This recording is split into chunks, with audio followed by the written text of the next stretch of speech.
Bonjour, l'idée aujourd'hui c'est d'aller droit au but. On va passer en revue les connaissances vraiment essentielles pour l'entretien de naturalisation française. C'est un concentré des infos qu'il faut absolument maîtriser. Allez, on se lance tout de suite. On démarre avec la question, la grande classique, celle qui tombe presque à chaque fois. C'est un peu le point de départ de tout, parce que la réponse, elle résume l'identité de la France d'aujourd'hui. Pour vraiment saisir ce qu'est la France, il faut d'abord regarder ses fondations. Dans cette première partie, on va se concentrer sur les valeurs, les principes, bref, tout ce qui constitue le socle de la République. La première valeur, c'est la liberté. Alors là, le point crucial à comprendre, c'est que ça ne veut pas dire faire tout et n'importe quoi. Non, la liberté de l'un s'arrête très exactement là où commence celle des autres. Et tout ça, bien sûr, c'est encadré par la loi. C'est un principe qui nous vient tout droit de la Déclaration des droits de l'homme et du citoyen de 1789. Juste après, on a l'égalité. Qu'est-ce que ça veut dire? Tout simplement que la loi est la même pour tout le monde. Pas de privilèges, pas de discrimination. Ce principe est partout, pour trouver un travail, pour l'égalité de salaire entre femmes et hommes. Il garantit que chaque citoyen est traité de la même façon par la justice. Et pour compléter le trio, la fraternité. C'est cette idée qu'on forme tous une communauté, qu'on est solidaires les uns des autres. Ce n'est pas juste un joli mot, c'est ce qui est à la base de notre sécurité sociale, des aides pour ceux qui sont en difficulté. C'est vraiment le ciment de notre vivre ensemble. Et puis, il y a un principe absolument central, la laïcité. C'est la fameuse loi de 1905 qui l'a gravée dans le marbre. En gros, l'État est neutre, il ne favorise aucune religion, il garantit à chacun la liberté de croire ou de ne pas croire, et il s'assure que la sphère publique reste bien séparée du religieux. Rapidement, les symboles qui incarnent tout ça. Le drapeau tricolore, c'est l'union du peuple de Paris, le bleu et le rouge, avec le blanc de la monarchie. Marianne, c'est le visage de la République, une femme libre. La Marseillaise, à l'origine un chant de guerre, est devenue notre hymne. Et le 14 juillet, bien sûr, on célèbre la prise de la Bastille, le moment où tout a basculé. Bon, maintenant qu'on a vu les principes, voyons comment ils se sont construits. On va faire un petit voyage express dans le temps pour comprendre les moments clés qui ont forgé la France qu'on connaît. S'il n'y a qu'une seule date à retenir pour commencer, c'est celle-ci, 1789. La Révolution française, c'est le Big Bang, la fin de l'Ancien Régime et la naissance de l'idée d'une nation de citoyens libres et égaux. Voilà le parcours en quelques dates. Après la Révolution, il y a l'école pour tous de Jules Ferry qui devient le moule de la République. Ensuite, 1905, on en a parlé, qui ancre la laïcité. 1944, un moment historique avec le droit de vote pour les femmes.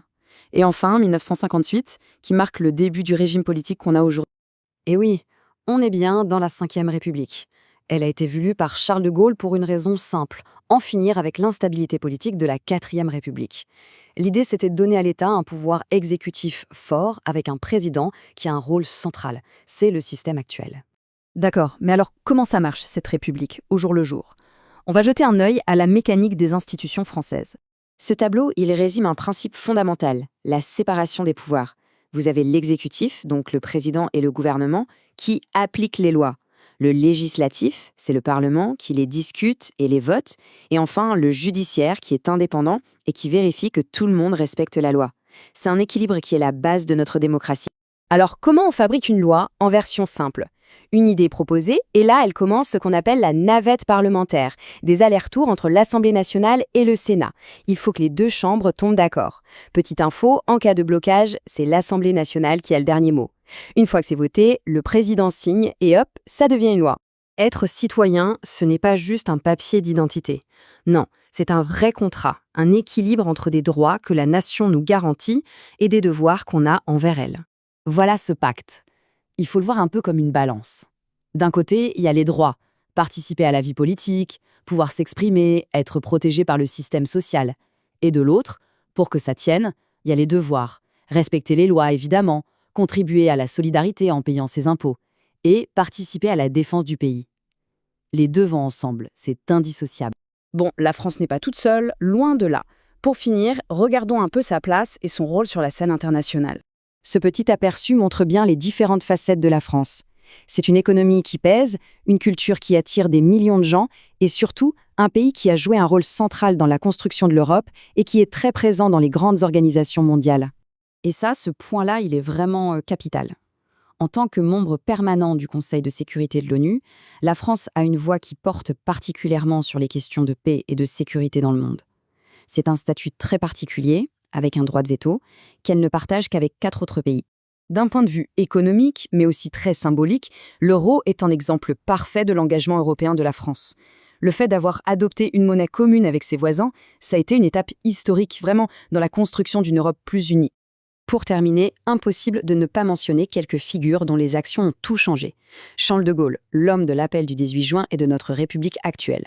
Jules Ferry, le père de l'école pour tous. Et Simone Veil, une femme au parcours incroyable, rescapée des camps, qui a fait avancer de manière décisive les droits des femmes en France. Et voilà pour ce tour d'horizon rapide. La question finale, elle, reste ouverte.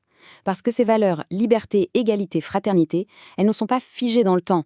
C'est un héritage bien vivant qu'il faut sans cesse réinterpréter et défendre. C'est le défi qui se pose à chaque nouvelle génération de citoyens. Merci de votre attention.